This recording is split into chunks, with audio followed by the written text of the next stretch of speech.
So we have Stephen here from who is a digital change manager at New South Wales Department of Planning, Housing and Infrastructure. And Stephen is going to be sharing on a topic that I know is surely top of mind for every single person on today's event. And that topic is governance. So Stephen's going to give us a rundown on their SharePoint intranet journey, how they approach roles, responsibilities, content, auditing, and a whole heap more. So Stephen, I'll hand it over to you now to share your screen and to jump straight in. Thank you. Hopefully I'll bring up the right presentation. Hi everybody, thanks for having me. There we go. Can everybody see the slide deck? Awesome. Perfect. So I'll be going through our intranet sort of governance model and how we manage that internally. But before that, I'd just like to acknowledge the traditional custodians of the lands on which we are meeting on today. I'm on Dharawal land out in Picton in southwest Sydney, and I'd like to acknowledge any Aboriginal or Torres Strait Islander people participating in a meeting, and I pay my respects to elders past and present and recognise and celebrate the diversity of Aboriginal peoples and their connections to the lands and waters of New South Wales. So I'll jump into a little bit, just a quick agenda. I'll jump into a bit of background, go through our roles and responsibility, how we manage changes, support that we provide for this governance model, and then just some quick key takeaways. So just a bit of background of how we ended up where we are. The Department of Planning, Industry and Environment was established in 2019, and with that brought across 4 corporate intranets that had over 2,000 pages of content. And then within 2021, we embarked on an intranet redevelopment project where we did a lot of user engagement, a lot of research to find out actually what they wanted from an intranet. And through that, new information architecture was developed. The governance model was developed as part of that, content principles, content strategy, and then obviously the big pieces of this is the content consolidation and rewriting. As part of this piece of work, and it flows on from the last presentation, this was a project delivered jointly by internal comms and our IT department or our digital team. For this part of the program, I was responsible for the content rewriting, and then after we delivered the intranet, I then moved into the digital team. So that's sort of my role across the piece of work. And then in 2022, we launched Compass, which is the name of our intranet, on SharePoint, built with 20 sites, 416 pages were released, and then we had our content owners and editors mapped as part of that process. So our 20 sites are purely, and I should say Compass is a very corporate intranet. Our divisions are responsible for their own intranets that then we connect into the more corporate intranet through search and links. And just to highlight some of the common pain points that were identified in the user research, information, there was too many channels, people didn't know where to look. The experience was broken as part of that coming together, and there wasn't really that one-stop shop. The operations, people didn't know where to go, so we're leveraging networks. And then to call it out, governance, there was, from a content point of view, the information wasn't updated or managed quite effectively. Now, when bringing this together, it was looked at more of a collective ownership of the intranet rather than one specific area being responsible, and that usually falls on internal comms. There'll be a lot of internal comms people in here, and being formerly of internal comms, that's where it usually sits. I need a page updated. Can you add this in? And there's a lot of a bottleneck or perceived that internal comms own everything. So as part of setting up the governance model, we wanted to shift away from that and have collective ownership across the intranet. And I'll go through it in more detail, but our content is owned at a specific level within a department. every page has an owner, approver, and editor, and underpinning and supporting the whole framework is the internal comms and digital teams that support the intranet delivery. So it's not like internal comms or the digital have taken a sidestep. They are there to support it, but ultimately don't have that overall ownership. It's very much shared across the department. So just to quickly go through our roles and responsibilities structure, we have a content council that sits above everything, and they're responsible for the strategic oversight of governance, content contributions, and to be there to empower the content editors and approvers. Then a level down, we have our content owners, and as I said, they sit at a specific level within the organization. Previously, and even when doing the redevelopment, it was hard to know who actually owned the content, had ultimate responsibility, could sign it off, and we've probably all been there. An urgent change needed to be made previously, and then you've got to find out who can ultimately sign it off. And within government, there are certain channels that you have to go through to get approvals. So that sits within our department. It's at our director level. So it's sort of a step above. They usually manage or have responsibility over a subject matter area, but we're able, because of assigning at that level, we're easily able to go, well, that person owns this bit and that other person owns that, and there's clear delineation between those subject matters. Then below that, we've got our content approvers. They're responsible for the day-to-day management of content on Compass, including the approvals and other requests. Previously, before that, we didn't have that group in there. When we first launched, it was with the content owners who would get the approval requests. But we received feedback from that group that they can be time poor and things were slipping through the cracks, and content wasn't being updated. So we made a quick change through the roles and responsibilities, added in this content approver role so that the BAU of managing that content can be taken up by somebody else. The content owner can delegate that responsibility. Some content owners still hold it, but there is that option to delegate. Then further down, we have the content editors. So they're responsible for the day-to-day delivery of content, so creating, updating, retiring content. And then we have community contributors. So we have a feedback form that our staff can submit that then creates a request for either internal comms or the digital team to action. So that could be something like a piece of content's out of date, broken link, access issues, and the like, and they then feed into changes that need to be made across the intranet. So we have a very top-down and bottom-up approach of managing this. We welcome the feedback and then manage that upkeep sort of within those assigned roles. Now, probably the best thing to focus on is the Content Council. So the Content Council was set up, as I said previously, is there to look after the whole experience of the intranet. So they're there to approve. I'll go through the little boxes. Don't want to get ahead of myself. So the purpose is to protect the employee experience and moderate the contributions and support the content producers, which I said before. The frequency, so this is a group that meets regularly, so they come together and discuss what's happening on the platform. So the frequencies we aim to meet every quarter and at least every 6 months.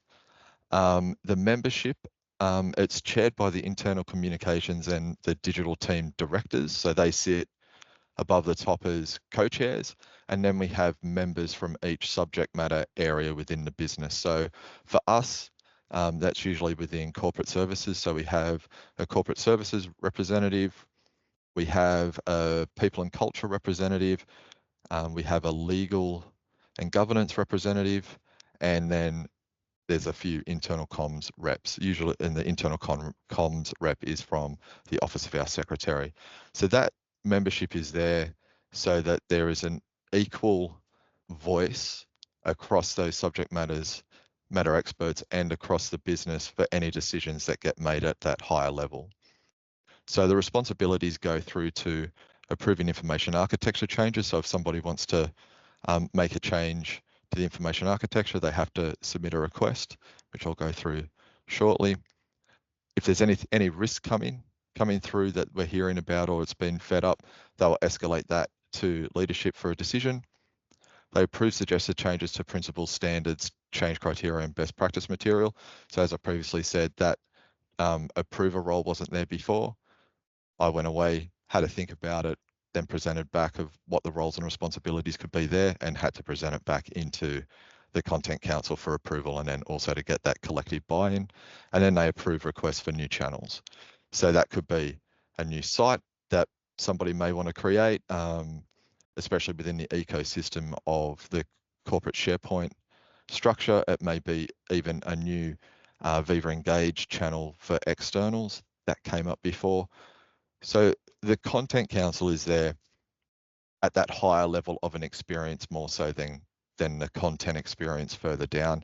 And it's just to make sure that, as we've probably all seen in our past intranet management, that sometimes without being checked, the experience can go a bit wild and we lose a bit there. So this is just there to keep everybody in check. And I'm not going to go into this briefly. This is more for everybody's benefit on here for when you get the slide deck. So I've mapped the content lifecycle to a RACI for those roles. So we've got assess, design, deliver, and enhance, and then everybody's got a role in that broader sort of content lifecycle. So that's there for you to have a look at. Steal it, modify it, go for your life. But that just gives a broader view of how those roles fit together when we're trying to sort of manage the content on the intranet. Now, employee experience changes. I'll go through what that process looks like to raise a request to the Content Council. And as I said, it could be an information architecture change, a landing page change, process or or a content consolidation piece. It's not mind-blowing, it's pretty straightforward. Goes from like a formalized submission, a review by the Content Council, and then a decision. So with the submission, what we brought in was effectively a one-page business case that the requester has to fill out. They have to describe the change, the reason for the change, the benefit of the change to the user or the business as a whole, and then attach any supporting information. So this was put in just so that when it goes up to the Content Council, everybody has the same information, and also the person requesting has to actually think about what this change means broadly, and can sometimes be a wedge to get them to stop and think before pushing harder or actually going away and going, oh, we actually didn't need that change. So that's then submitted into the Content Council for review and discussion. And in the Content Councils that we've had, I'm the secretariat of that council. Most things are discussed and they're pretty straightforward. There is some discussion on how we could improve it, but most of the time, because of that business case going through, there's a clear outline of the change. So most of the time, they just sort of go through without any change. Where there is the decision will either be submission is approved, rejected, or approved in principle. When it's approved in principle, that's usually when we need to go away to find more information or do extra research, especially if it's a big piece that affects the user experience. And as an example of a time when we had to go away and do a little bit more of research, we had a request for quite a big information architecture change. It was the combination of content across two topic areas, which then equated to two high levels of our information architecture. They wanted a topic rename, And then once the combination was done, I moved to another section of the information architecture. So it wasn't as straightforward as pulling a line out of one section of the information architecture and just combining two based on analytics and feedback we received. It was actually quite a substantial change to the information architecture as a whole. So what we did, the decision was made, approved in principle, and go away and do a quick piece of user research. Now, it wasn't extensive, it was a 1-week sprint. And because it's internal, it's easy to engage people quite quickly. So what we did, we engaged 11 staff members, developed a new information architecture, prototyped a new landing page, and then went out and did the testing with those users. So what we did, it was task-based, task and goal-based testing, tested the current version, and then tested the prototype version. And the results from that A/B testing to validate what was actually requested from the change. From the task, we saw an increase in the task success rate, and then we also saw we were able to cut the time by half. So just doing a quick week's work of a UX sprint, it then validated, provided more data to the content council to actually then go, okay, good, pull the trigger and go away and do that redevelopment. So then once that was approved, then we actually implemented. So that's just one example of how we've used UX to inform those decisions at that content council level. From another point of view and using that top-up approach, a lot of, we'll get in a lot of feedback that search was broken, search is broken, search doesn't work, I can't find what I'm looking for. So based off that feedback from our users, we then also went away and did a redevelopment of our search using UX principles, prototyping, iteration, testing, to then build out our new custom search, which we launched, and the feedback that we got has quietened down. The feedback of things can't be found or it's broken, I haven't seen that feedback in quite some time. So just adding in little user experience sprints actually pay off in the long run. So support. So this model of those assigned roles and keeping the content fresh and up to date doesn't happen on its own. So the whole governance structure is then supported by some reference material and some actions that we undertake during the year. So one of the best things that we do to keep everything in check is our auditing. So our intranet was launched with a clear intent to provide trustworthy content for employees. So as part of that, we have an intranet audit process that is conducted every 6 months. During that process, we get the content owners, approvers, and editor roles checked and validated. We then make sure that the content meets 4 key criteria, which is that it's accurate, that it's factually correct, up to date, and trustworthy. It's purposeful, so we want people to think about what value is that content serving. We want it to be clear, so plain English principles, and then people first. So it's not created from the business lens, it's created from the employee lens. And I will say that is still quite a challenge, and there are a lot of discussions that happen throughout the year of trying to keep that in check, of especially around page titles and the type of content that goes up. So as part of the auditing process, we've managed to keep our page average at around 480, considering we launched with 416 and we're about to come up to the 2-year birthday.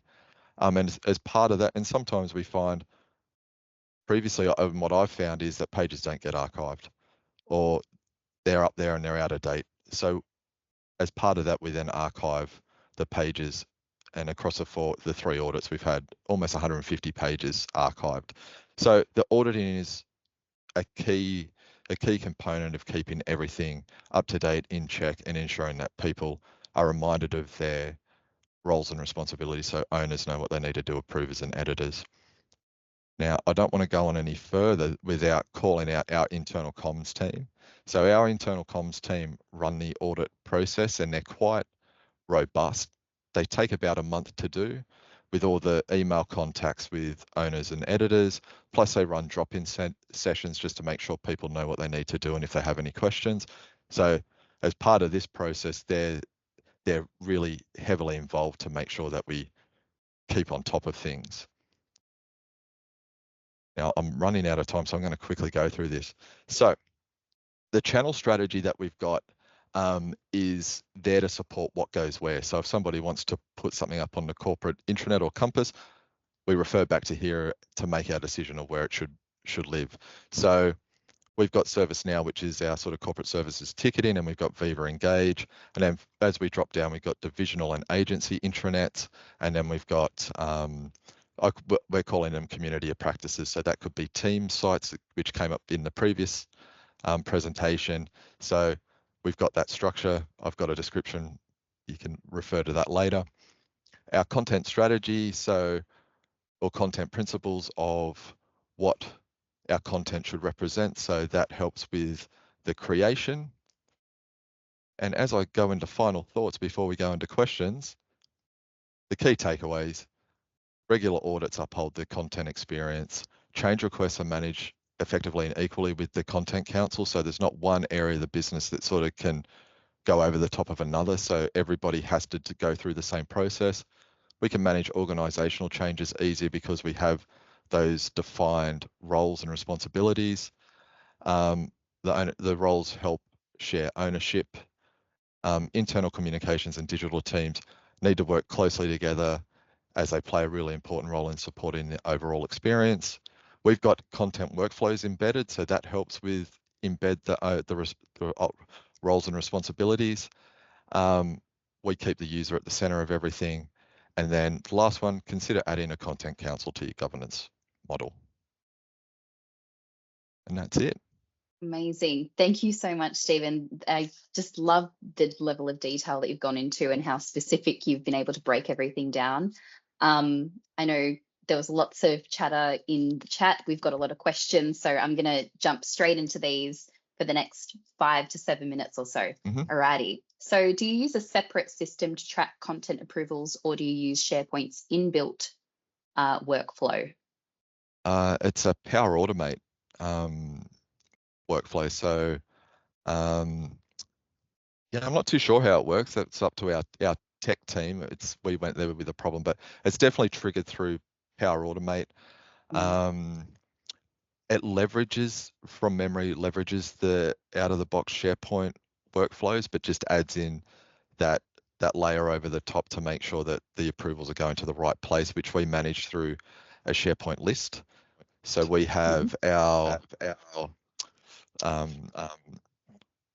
owners mapped to topics, which the topics are then matched to the pages. So that's how we manage it across the board. Awesome. Okay, so does the Content Council only meet every quarter or 6 months? Meeting every quarter or 6 month cause delays to changes, or are most of the change requests handled outside of the meetings? We can do exception, like out of session meetings, but most of the time those bigger pieces, if we can hold them off, we will. So it's all sort of wrapped up. But we haven't had an encounter where we've had to meet outside, or we can manage it with a brief email, especially if it's a smaller scale piece. So that's at a broader level, but the day-to-day management of page changes and at a lower level, let's say like a level 3 or a level 4 within our structure, can be handled by myself. It's more of those bigger pieces that need to go up if it's affecting information architecture or those high-level landing pages, homepage, level 1, level 2, but lower risk changes can be handled on a day-to-day. And I may go and touch base with the co-chairs.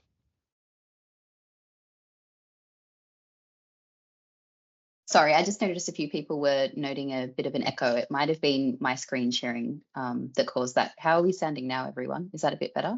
Okay, perfect. Yeah, it's all good. Excellent, thank you. Stephen, how many change requests are put forward to the council per year? Sorry, I think I'm not sure if you had covered that. it'd be probably 5 per meeting. So we would be looking at that. To be honest, it's not many. Considering we've now settled, it was probably 10 to 15 in the first year, and then the following it sort of dropped down probably 5 to 10. But like on release, you have to be agile and adapt, especially when you first launched like something like the adding the approver role in. But yeah, it'd be around that 10 a year. Okay. And just on the topic as well around search, we have a question here from Bob. We'd love to hear more about the changes you introduced with your custom search to meet your user feedback. Do you have any other insights to share? How much have I got? 3 minutes. I know it's a big one.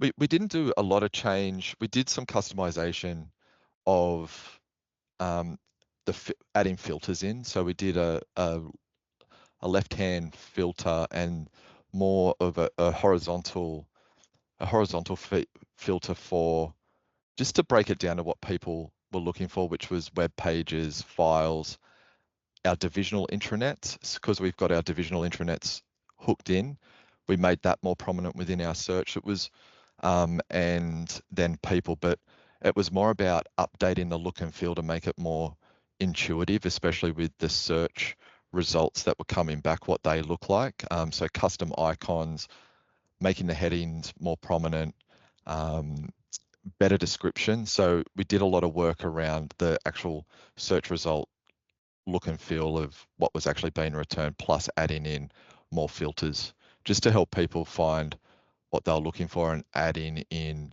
defining things a little bit better. So we added tooltips as well. So we added a tooltip plus then also some guidance around the tabs in the horizontal search. That was a quick overview. Okay, you did a very good job there. Okay, I'm just jumping back into the Q&A to see if maybe we can have one more question. It's just loading up for me again. Does your ServiceNow self-serve features use the SharePoint as front end, or ServiceNow has its own front end portal? Yeah, we've kept it separate at the moment. We did look at bringing in the search results from the knowledge articles from ServiceNow into the SharePoint search, but didn't get too far down that track.